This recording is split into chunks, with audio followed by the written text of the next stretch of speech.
La Cour des assises de Lomé poursuit ses audiences. À la barre ce lundi 19 juillet 2021, une dame envoyée devant la Cour pour répondre des faits d'infanticide.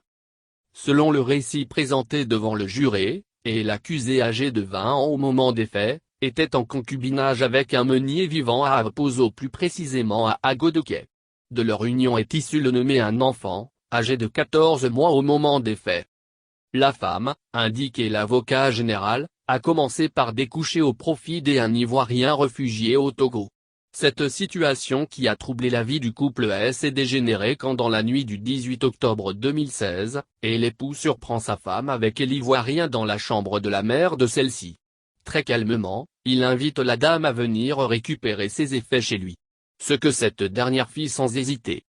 Le lendemain, les éléments de la brigade territoriale de Kpogan ont reçu un appel téléphonique du chef sécurité du centre des réfugiés ivoiriens les alertant d'une mort suspecte d'un enfant de 14 mois dans l'enceinte de l'ex-hôtel tropical. Ils se rendent sur les lieux accompagnés d'un assistant médical pour les opérations de reconnaissance. Ainsi, les investigations ont révélé que l'enfant décédé était celui de la femme infidèle qui lui avait administré des produits avant de lui donner la mort. Elle fut donc appréhendée pour infanticide. En enquête préliminaire, Alice a reconnu les faits en expliquant que suite à un malentendu avec son mari et prise de colère, elle a administré un somnifère à son enfant, en vue de lui donner la mort pour être libérée de son mari.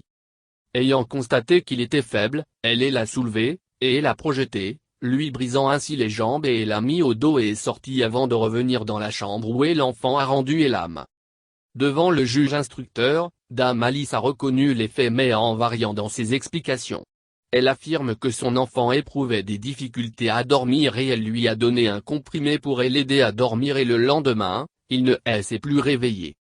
Faut-il le souligner, le crime d'infanticide est prévu et puni par le nouveau code pénal. L'avocat général a donc requis 15 ans de réclusion criminelle contre l'accusé. Après délibération, l'accusé est reconnu coupable des faits d'infanticide qui lui sont reprochés et est finalement condamné à 10 ans de réclusion criminelle.